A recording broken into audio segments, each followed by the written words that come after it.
Over the past 5 years, USA Basketball has experienced some of its toughest times in over 15 years. However, this year we decided enough was enough, and we were rewarded with a gold medal. We witnessed incredible performances, Kevin Durant going 8 for 8 off the bench, Steph Curry hitting 9 threes to keep us in the game, and LeBron James recording a triple-double. But the question remains, where do we go from here? The world is catching up, and in some ways, they've already caught up, as evidenced when Serbia had us on the ropes. Leading into these Olympics, many people labeled this USA team as the best Olympic basketball team in history, at least on paper. If both things are true, we're just barely maintaining our status as the top dogs. As Durant specifically said, The best team I've ever been a part of, and I want us to finish it off with a gold. But looking ahead to the next Olympics, things are uncertain. Curry and Durant might still be there, but LeBron could be retired by then, though who knows? The man is practically bionic, still the best player on the team, which is both incredible and a bit concerning. Several players agreed to play in this Olympics because other high-profile players were committed, and LeBron was recruiting a year in advance. Let's not forget about you, bro, thanks, dog. We all want to see more of this Team USA, where we take the world seriously and bring our best players to the table. But there's a real danger we could lose all of this, something neither you nor I want to see. This is in 1992, when other teams were asking Team USA for autographs. Times have changed, and we've felt it. Looking at recent history, in the 2021 Tokyo Olympics, we got the gold, but it wasn't in our usual dominating fashion. Even with KD, Dame, Tatum, and Booker, we suffered our first Olympic loss in 17 years. Evan Fournier really rocked us. In the last FIBA tournament, we didn't even medal, and we didn't have a single player with international experience on the roster. Dillon Brooks had his way with us, and even in this year's Olympics, Team USA looked shaky in the exhibition games. Sure, we improved as we played more, but it was nowhere near the level of dominance we're used to. Meanwhile, other teams have more players returning, and sometimes, all it takes is just one key player like LeBron to tip the scales.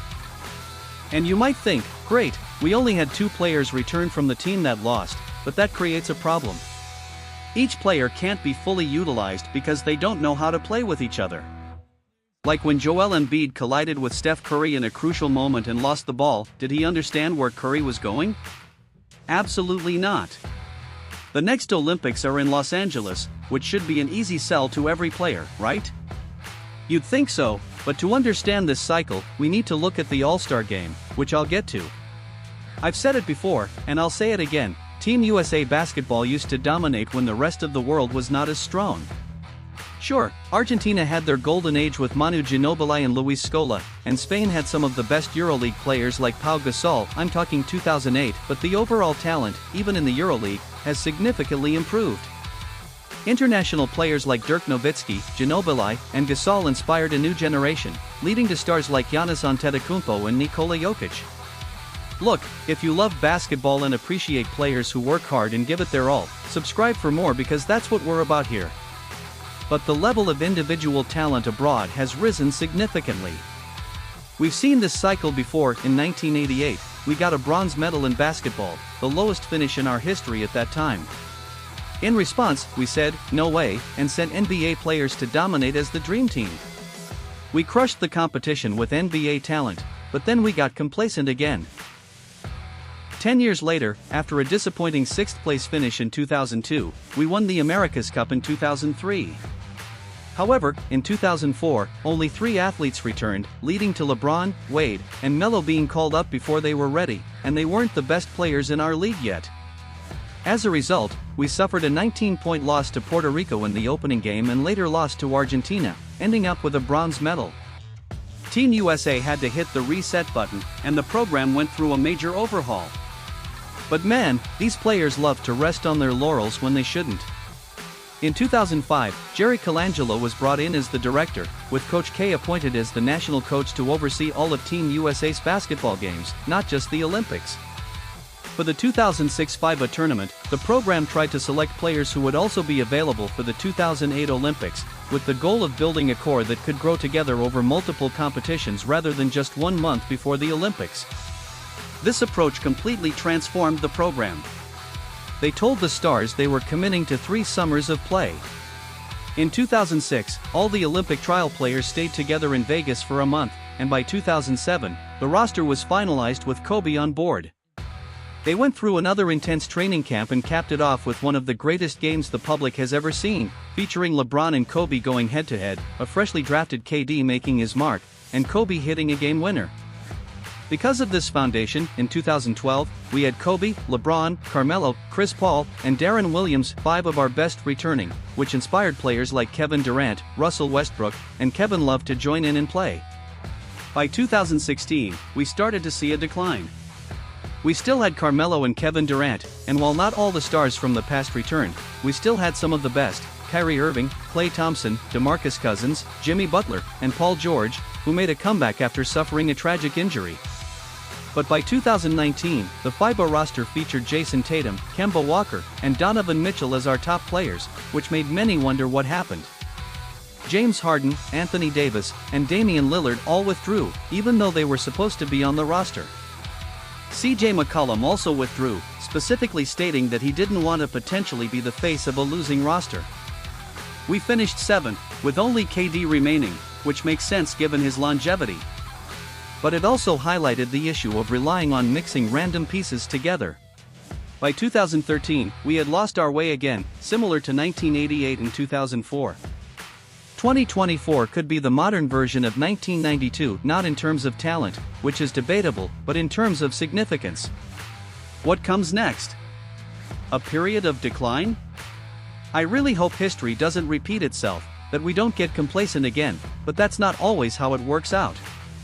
The program has faced turmoil, controversy, and general inconsistency. Not only are there more NBA players on international teams now, but the overseas players are drastically better. You can see this in some of France's games, where non-NBA players outscored the NBA players, especially in a crucial game against Canada. So now that we've established that the world's talent has caught up and that these teams have better chemistry, we need to legitimately put the best we have to offer on the court just to have a chance. I'd like to think Team USA understands this, but history suggests otherwise. And I'm not just talking about the USA program. The All-Star Game has taught us an important lesson, especially in recent years. Do you remember the last really good All-Star Game? I hope most of you said 2020, when the NBA changed the rule format to honor Kobe Bryant. That game had players taking charges, arguing with refs, and playing physical defense. But that came after 2017, where Team East and West shot 112 threes combined. The game was close at one point in the fourth quarter, but the defense never showed up. In 2018, they changed the format to have team captains, which worked for 1 year before it got boring again. Last year was called the worst All-Star game of all time, with a final score of 184 to 175. Tatum set a new record for most points in an All-Star game, and everyone hated it because there was no defense, no competition, not even in the fourth quarter. Oh, they made it East versus West again, and people thought it couldn't be worse, but it was. The East broke the record for most points in an All-Star game just moments after Larry Bird said all he wanted was a competitive game. Adam Silver promised the game would be exciting, with defense, just 2 days before the All-Star game, but instead, we got the worst one ever again. The reason given is that players want to protect themselves, they don't want to risk injury in a meaningless game. But thinking back, has anyone really gotten injured in an All-Star game?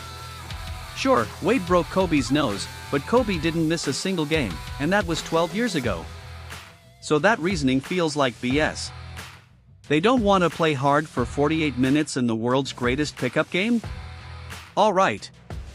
There were even rumors that players want more money to play in the All-Star game, but the bottom line is the culture among NBA players has changed. There's a higher barrier to players playing extra games, and a barrier to players feeling like they should play for Team USA if they're going to be on a losing roster. But this time, we don't have the luxury of players choosing to sit out, withdraw, or not return. We can only hope that the passion from the current Olympic roster will inspire other players to represent the US in the future. But more importantly, Team USA needs to take the world seriously. Basketball isn't just an American sport anymore, and that's something the NBA has been trying to emphasize for years. We should treat it as such, just as we tried this year. There's a better way to go about it. The best players in the NBA under 30 are now international players, and we have talents like Anthony Edwards, Jason Tatum, Tyrese Halliburton, Devin Booker, and Bam Adebayo who could still be in their prime for the next Olympics.